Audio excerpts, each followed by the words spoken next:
the 7th of August, 1941, in the city of Calcutta, a man died.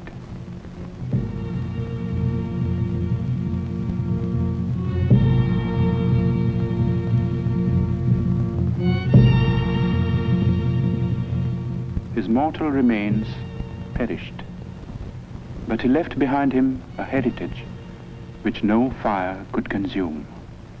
It is a heritage of words and music and poetry, of ideas and of ideals, and it has the power to move us, to inspire us, today and in the days to come.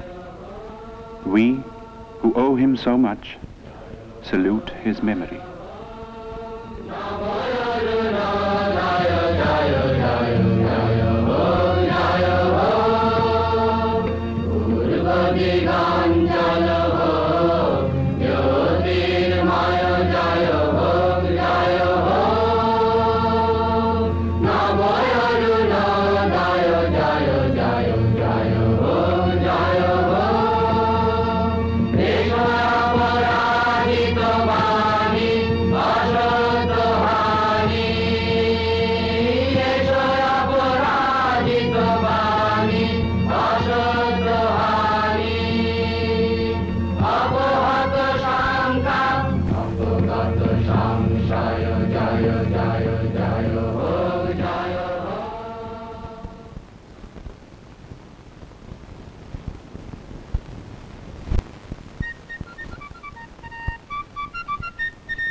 Founded in the year 1690 by an Englishman named Job Charnock, Calcutta, 100 years ago, was a thriving metropolis.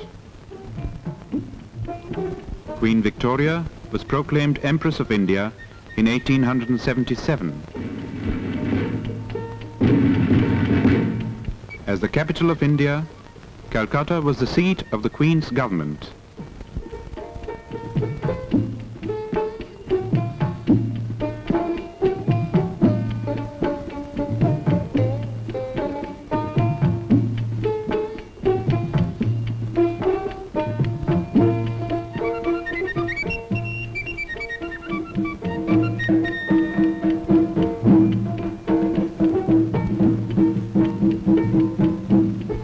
Northern part of the sprawling city, in the area known as Jorashako in Chitpur, was the family residence of the Tagores. The Tagores had an impressive lineage. It dated back to the first group of learned Brahmins that came from Kannauj and settled in Bengal in the 8th century. 1,000 years later, Panchanan, a descendant, came to the new city of Calcutta and found a lucrative position with a British shipping company.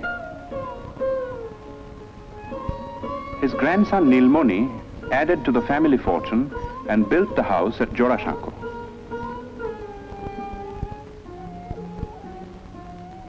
The peak was reached with Nilmoni's grandson, one of the most brilliant and colorful figures of the 19th century. Rabindranath Tagore combined cultured sophistication with a largeness of heart and a rare degree of business acumen. Coal, sugar, indigo, exports, banking, newspaper. There was no end to his enterprises, and he succeeded in all. If his earnings were fabulous, so were his spendings.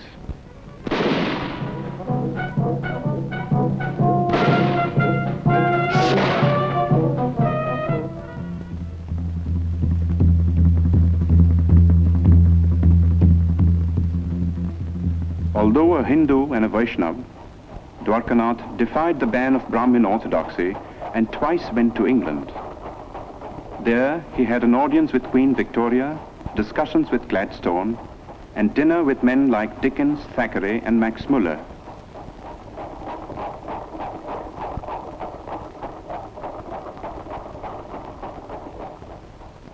Shortly before his death in England, Dwarkanath had written to his eldest son in Calcutta, reproving him for neglecting the family's business affairs. For some years past, young Rabindranath had been developing tendencies which might well have distressed his father. It began in a burning cart. The last rites were being administered to Rabindranath's grandmother. Not far away, on the riverbank, sat Rabindranath. Like many a rich man's son, he had been leading a wayward life, but tonight he was overcome by a strange feeling.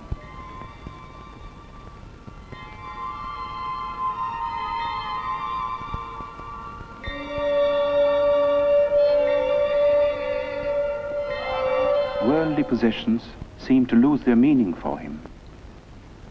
This led to a period of profound disquiet, followed by a ceaseless quest for the meaning of existence in the great source books of the East and West.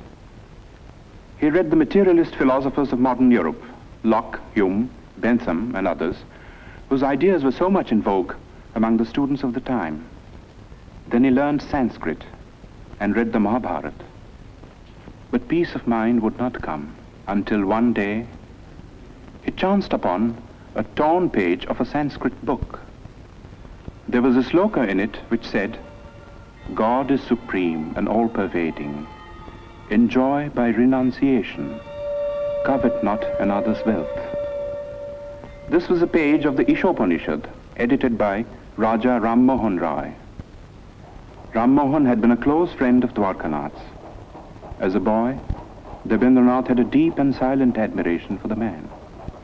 But the greatness of the Raja's vision and the magnitude and nobility of the tasks he had set before himself were beyond the boy's comprehension. Ram Mohan lived in times when India's spiritual heritage was being submerged in ritual and superstition.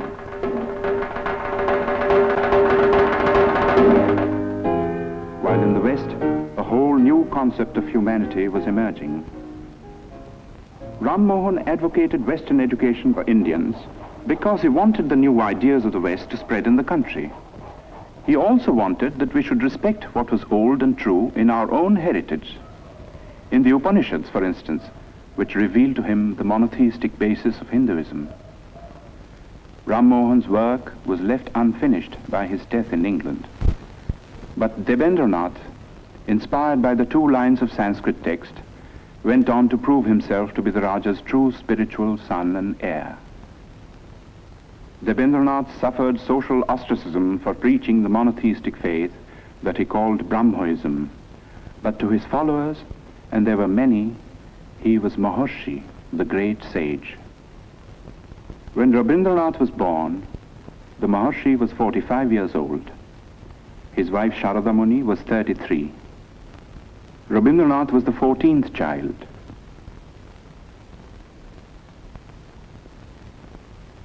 The eldest was Dijendranath, poet, philosopher, mathematician. Second son Satyendranath translated the Gita and Meghdut in Bengali verse and became the first Indian member of the Indian Civil Service. The 5th son Jyotirindranath was a born musician, translated Molière and Sanskrit dramas into Bengali, and wrote and staged some of the most popular Bengali plays of his time. Among the daughters was Sharna Kumari, the first woman novelist and the first woman to edit a journal in India. Indeed, it was a household which hummed with artistic activity.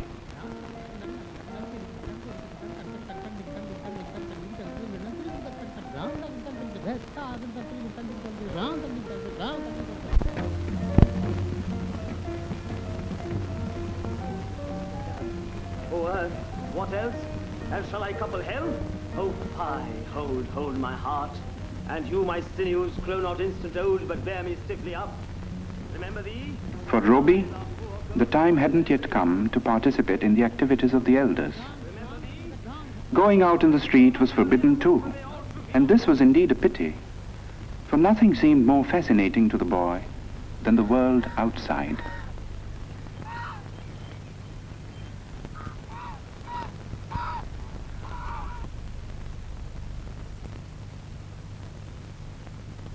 At the age of 7, Roby was sent to school.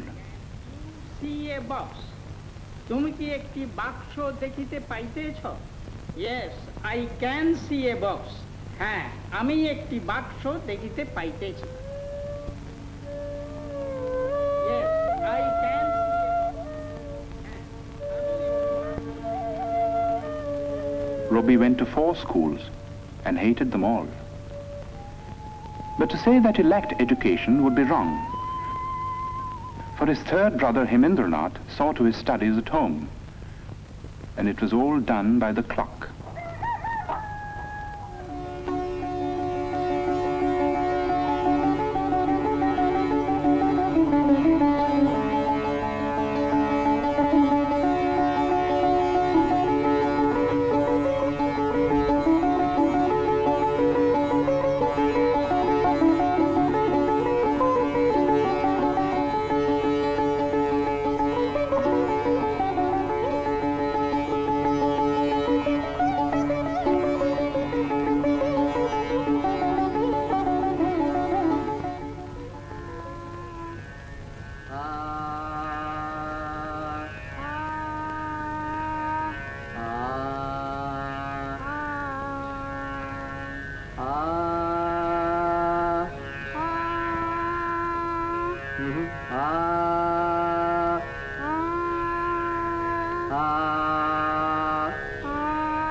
When Robbie was 12, Rabindranath went on a trip to North India and took the boy with him.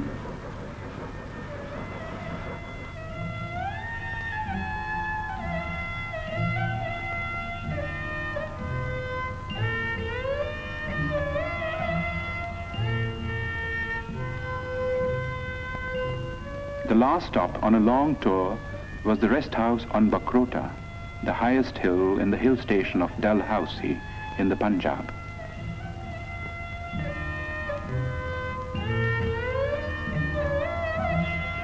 Robbie was told by his father to roam about on his own.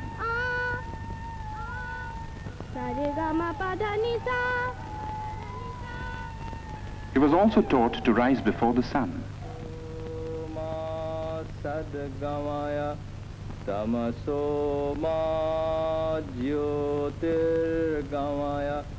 And to handle money and keep accounts.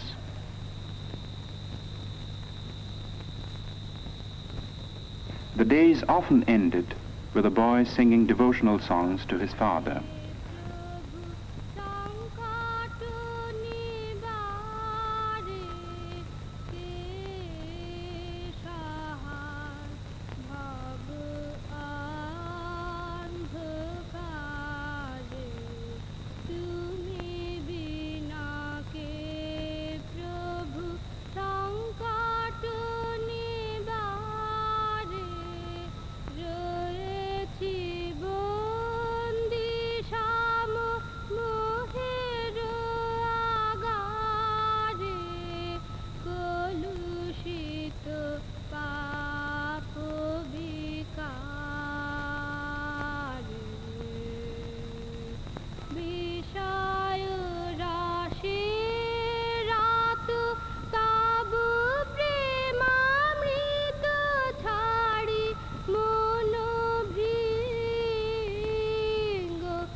Robbie was 13 when his first book of verse, Kobi Kahini, came out.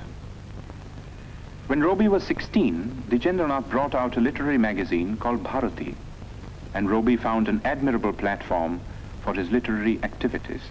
The essays included pieces on European poets like Dante and Petrarch, whose acquaintance Robbie had made in Ahmedabad, in the library of his elder brother Satyajit.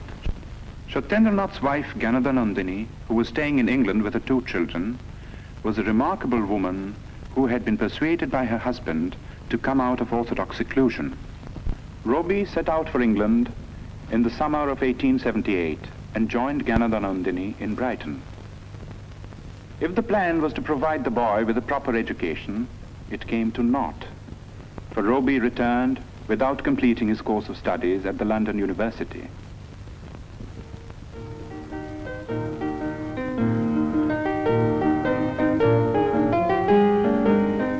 While England, Rabindranath had become acquainted with Western music. Some of the tunes he had learned found their way into his enchanting opera, Valmiki Pratibha.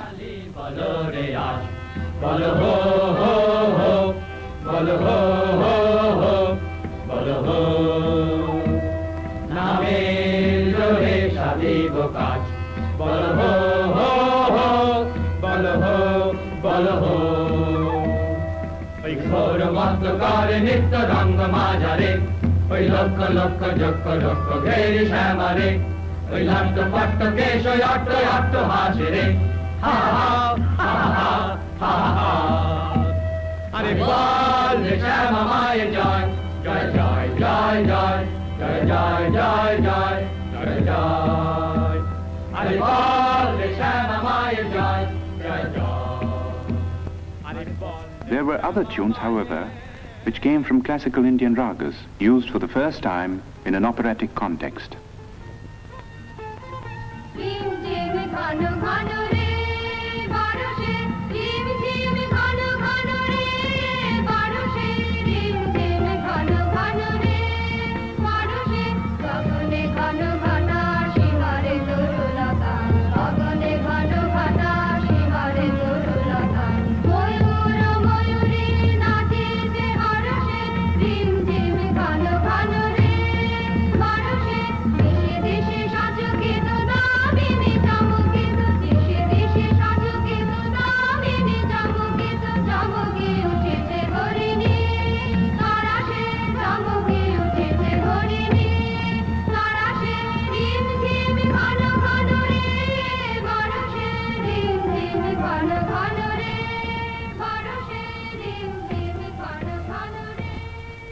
Valmiki Pratibha was staged in the Tagore residence with Rabindranath in the role of the bandit-turned-poet.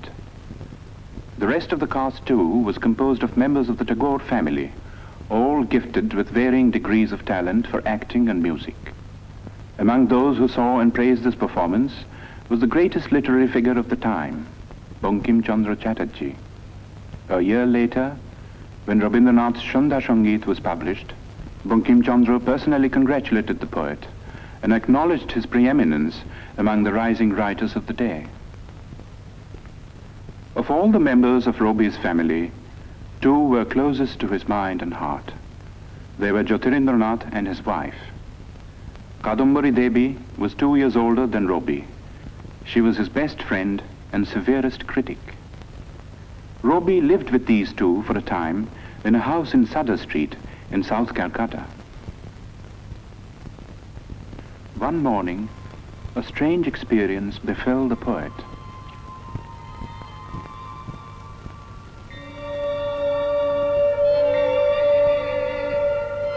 One day, while I stood watching at early dawn, the sun sending out its rays from behind the trees, I suddenly felt as if some ancient mist had in a moment lifted from my sight, and the morning light on the face of the world revealed an inner radiance of joy. The poem I wrote on the first day of my surprise was named The Awakening of the Waterfalls.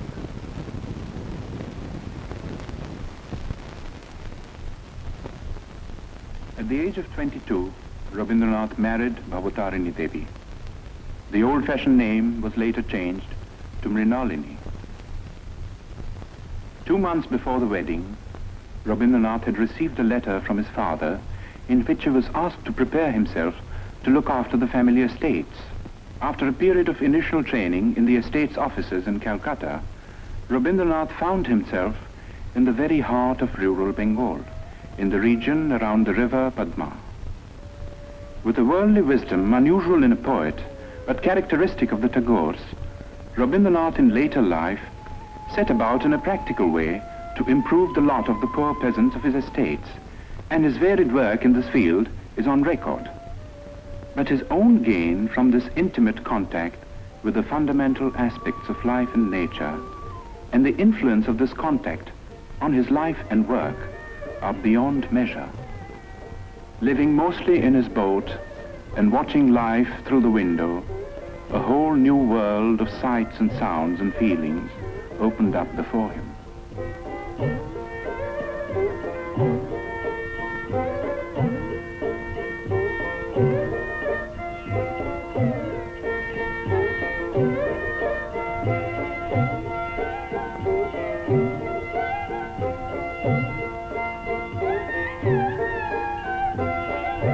It was a world in which the moods of people and the moods of nature were inextricably interwoven.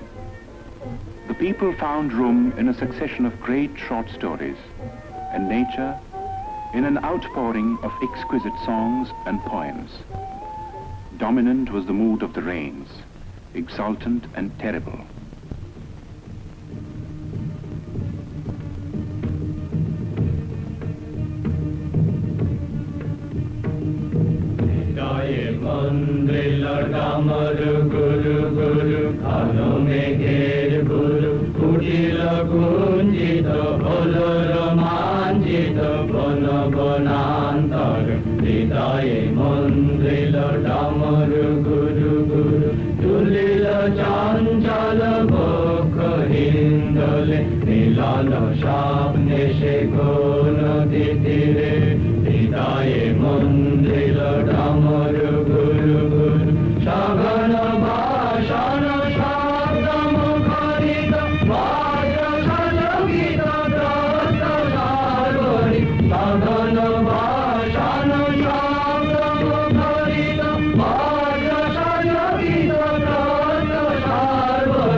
In 1901, Rabindranath was 40 years old.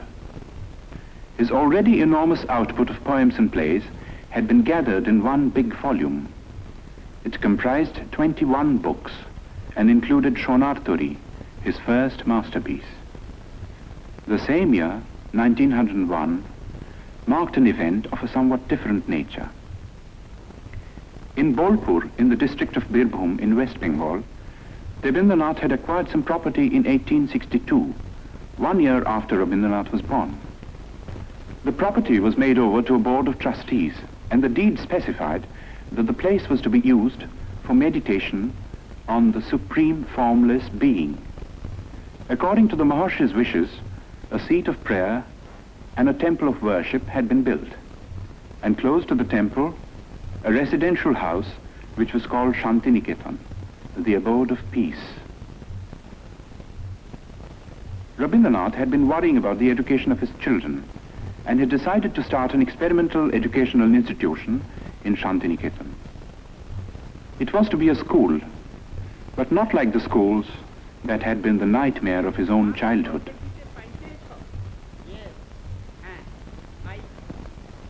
It was to be like the forest hermitages of classical India.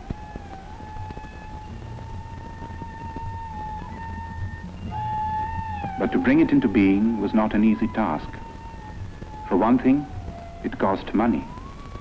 Rabindranath was obliged to sell, among other things, the copyright of his books. His wife added her bit by selling her wedding ornaments. 2 months after the school was opened, she was taken ill. 3 months later, at the age of 29, she died. For Rabindranath, it was the beginning of a series of personal tragedies. 9 months after his wife's death, his second daughter Renuka passed away. The hardest blow of all came 4 years later. Youngest son Shomindro took after his father in many ways. He was only 13 when he fell a victim to cholera. It was in the midst of these bereavements that Rabindranath participated in one of the greatest political upheavals in the history of India. In December 1903 was published the decision of India's Governor-General Lord Curzon to split up Bengal into 2 provinces. The idea was to create a separate province with a Muslim majority, which would induce a rift between the two main religious groups and avert the possible growth of a united front against the government. But in proposing the partition, Curzon merely fanned the flame of patriotism that had been smouldering in the minds of certain visionaries all through the period of the Renaissance in Bengal. These men now came to the fore and led the millions to rise in protest.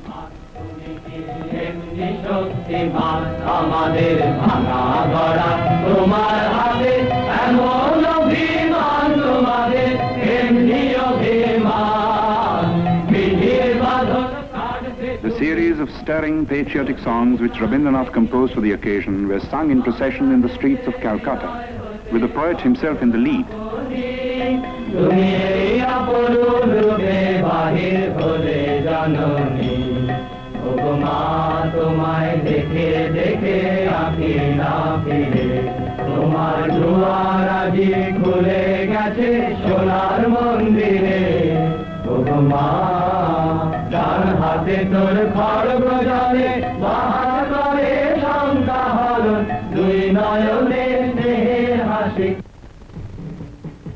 On October 16, 1905, the partition became an accomplished fact. In a form of protest that only a poet could conceive, Rabindranath turned the black day into a mass festival of Rakhi Bandhan, the tying of the band of friendship.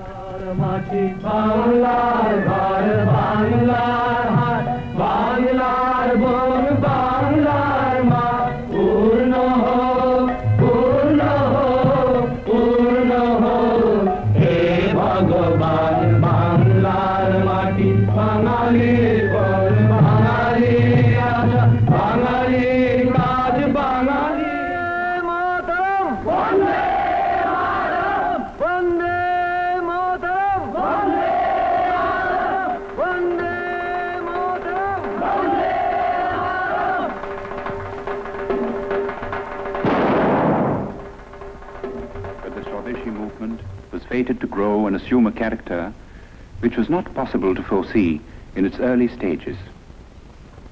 While admitting the bravery and patriotism of those who killed or were killed in a reckless bid for freedom, Rabindranath could not condone terrorism. He stated his credo in clear terms.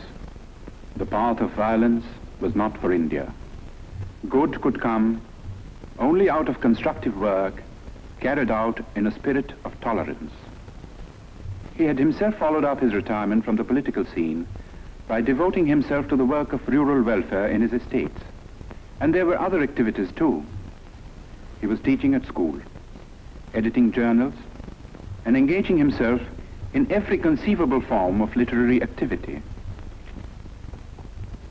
That his own countrymen now regarded him as their leading man of letters was proved by his 50th birthday celebrations in Calcutta. Sponsored by the Bengal Academy of Letters and attended by thousands, it was a unique occasion and the first time that such an ovation had been given a literary man in India. But to the outside world, Rabindranath was still an unknown name. The object of Rabindranath's visit to England in 1912 was to study the educational methods of the West and also to acquaint the West with his own work at Shantiniketan. He happened to carry with him on this occasion a notebook containing his own English translations of some of his songs, mainly from Gitanjali. He showed these translations to the English painter William Rothenstein, who had met him on an earlier visit to India. Rothenstein was so impressed that he sent a copy of the translation to the well-known Irish poet Yeats. In introducing the poems to a gathering of English writers and intellectuals, Yeats said, "I know of no man in my time who has done anything in the English language to equal these lyrics. Even as I read them in this literal prose translations, they are exquisite in style and thought." Gitanjali was published in England in the same year. There has rarely been another instance of a poet gaining world fame in like manner. The Nobel Prize came in 1913 and the knighthood in 1915, while war was raging in Europe.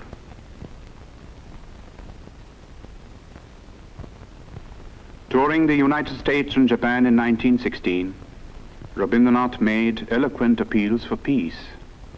He felt that world peace could only be achieved through intellectual cooperation between nations.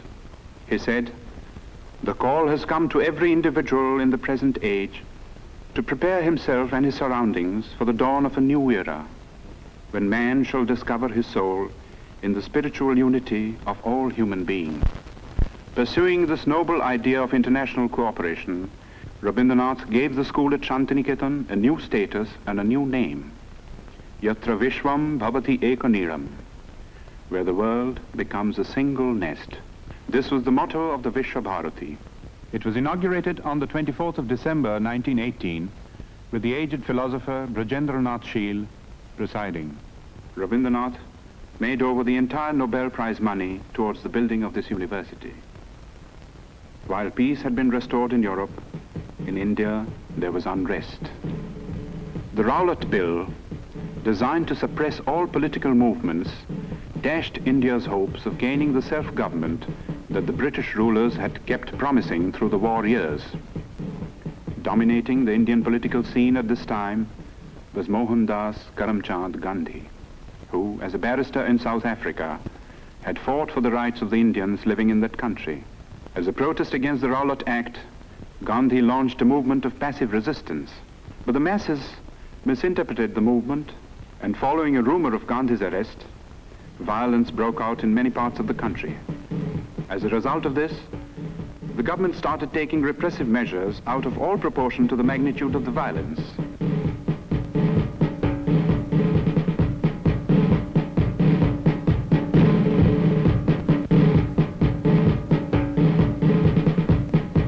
In the Punjab, martial law was declared.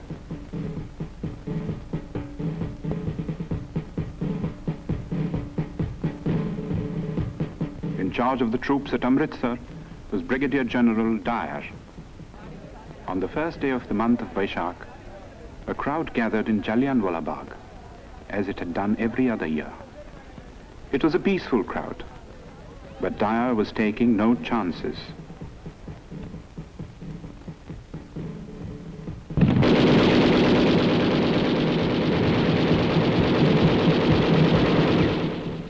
News of the Amritsar incident was suppressed by the government, but details filtered through to other parts of the country, and even to the abode of peace.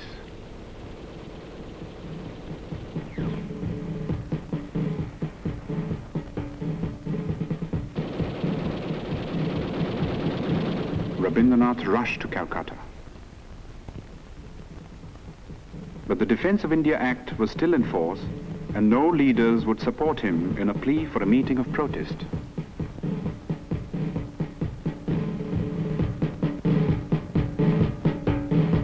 At 4 o'clock in the morning of May the 30th, Rabindranath finished writing a letter. It was addressed to the Viceroy. Condemning the government for the killing in the Punjab, Rabindranath ended by saying, "And I, for my part, wish to stand shorn of all special distinctions by the side of my countrymen, who, for their so-called insignificance, are liable to suffer degradation not fit for human beings. And these are the reasons which have painfully compelled me to ask your Excellency to relieve me of my title of knighthood."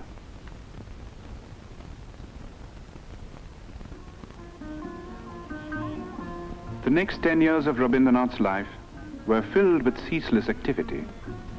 The urge to travel and the necessity to collect funds for his university took him to all parts of the world, and the West, as much as the East, welcomed him with open arms.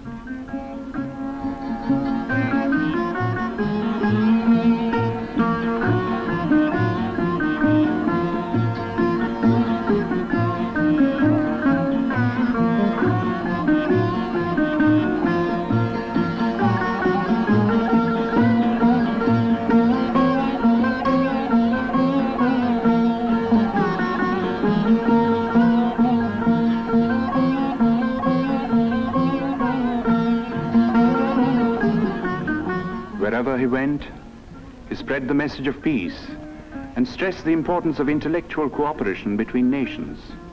He said, "We ought to know that isolation of life and culture is not a thing of which any nation can be proud. In the human world, giving is exchanging. It is not one-sided." He also said, "I do not put my faith in any new institutions, but in the individuals all over the world who think clearly, feel nobly, and act rightly. They are the channels of moral truth." His great humanist ideas found an echo in the best minds of Europe, and some of them became his close friends.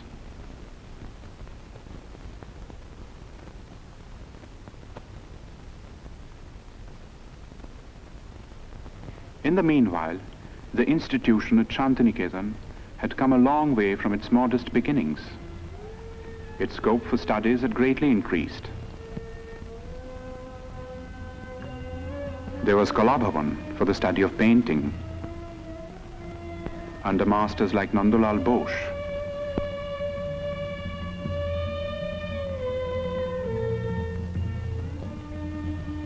Who was himself a pupil of Rabindranath, the poet's nephew. The Sangeet Bhavan, which neglected no branch of Indian music, had also grown under Dinendranath, another nephew of the poet. Special provisions were made for conducting Oriental studies, and scholars came from all over the world, stayed to lecture, for research, to exchange ideas. Such men were Levy, Winternitz, Lesny, Stenkonov.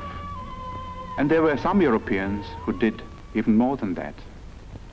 Charles Freer Andrews, a missionary who was present at Yeats' reading of Gitanjali, and William Winstanley Pearson, who also met the poet in England, came to the ashram in its early days and stayed on until their death, working with a selfless devotion to the poet and his cause that few Indians could equal. Leonard Elmhurst was another Englishman whom Tagore had met in America. He was drawn by the poet's personality, came over to Shantiniketan, and took charge of the School of Rural Handicrafts, another of Rabindranath's experiments at Shurul, 2 miles from Shantiniketan. His last European tour began with a visit to Oxford, where he delivered the series of Hibbert lectures, which were later published as The Religion of Man. It was also on this last trip that Rabindranath went to Soviet Russia for the first time.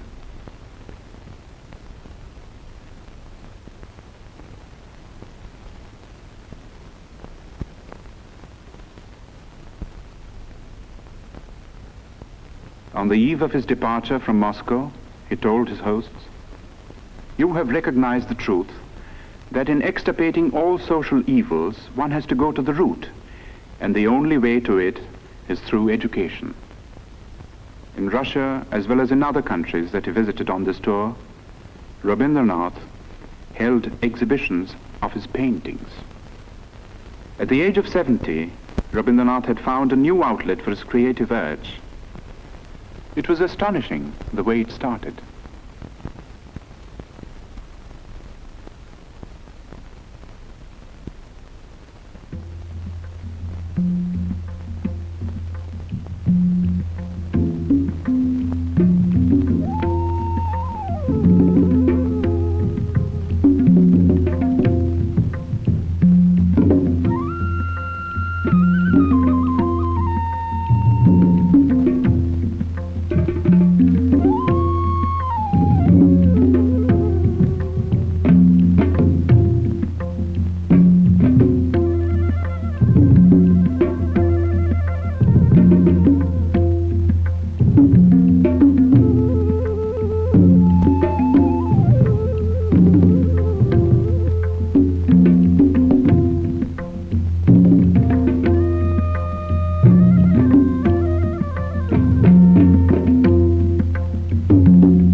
In 1931, the leading citizens of Calcutta united in an appeal to observe the poet's 70th birthday.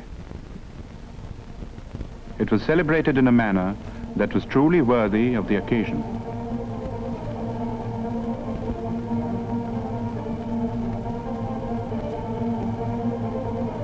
The Golden Book of Tagore was a testimony to the love and reverence that the intellectuals of the world bore for Rabindranath.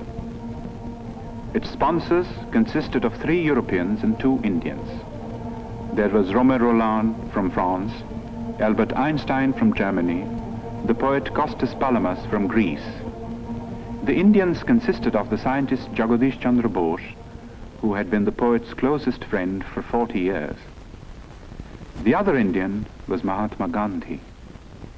In physical appearance, in personal habits, and in general outlook, the two differed considerably. At several moments of crisis in India's political history, the two had disagreed over the course of action, but these were on the surface. Their deeper affinity transcended all occasional barriers.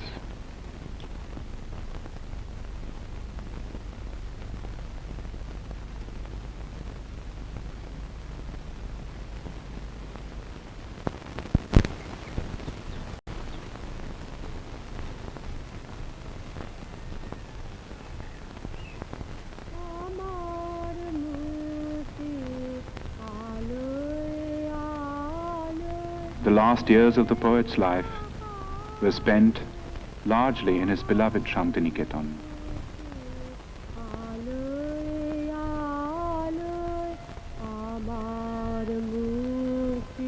He had a choice of small houses built for him, for he never liked to stay in the same house or even in the same room for long.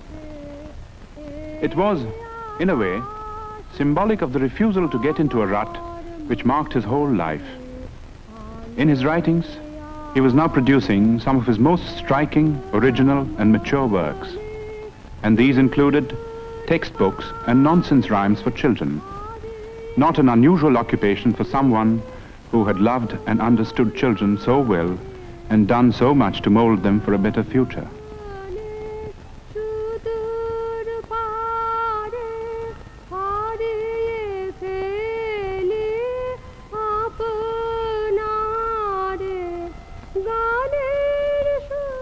His health was failing, but calls of duty, which he was ever ready to answer, gave him little rest.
On the 7th of May, 1941, Rabindranath was 80 years old.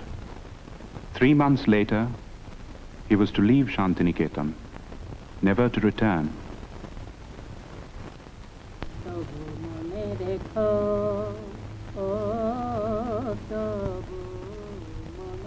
He would be taken to his ancestral house in Calcutta, fatally ill.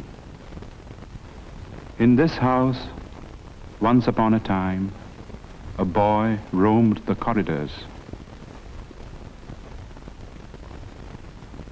যদি দূরে যাই চলে তবু মনে রেখো।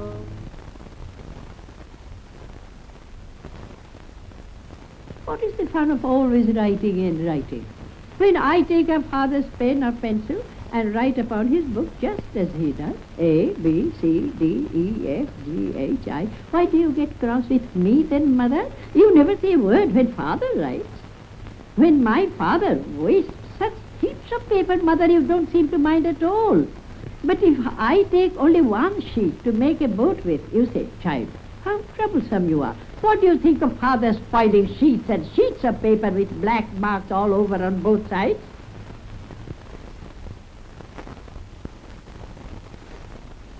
একদিন যদি খেলা থেমে যায় মধুরাতে তবু মনে রেখো, ও তবু মনে রেখো। একদিন যদি বাধা পড়ে কাজে শারদ প্রাতে মনে রেখো, যদি পড়িয়া মনে ছলো ছলো জল নাই দেখা দেয় নয়ন কোণে তবু মনে রেখো।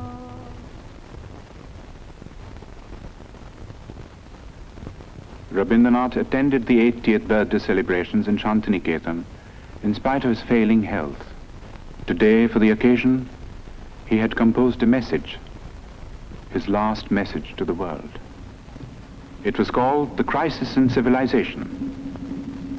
It concerned itself with the state of the so-called modern civilization, a civilization that was being shaken to its very roots by barbaric wars of aggression.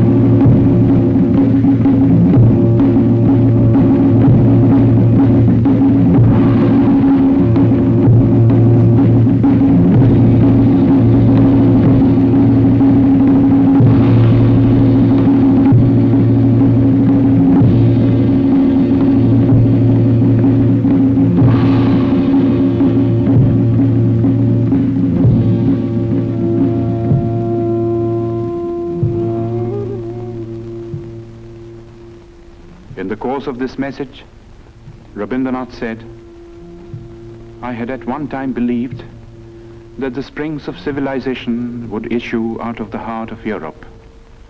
But today, when I'm about to leave the world, that faith has deserted me. I look around and see the crumbling ruins of a proud civilization strewn like a vast heap of futility.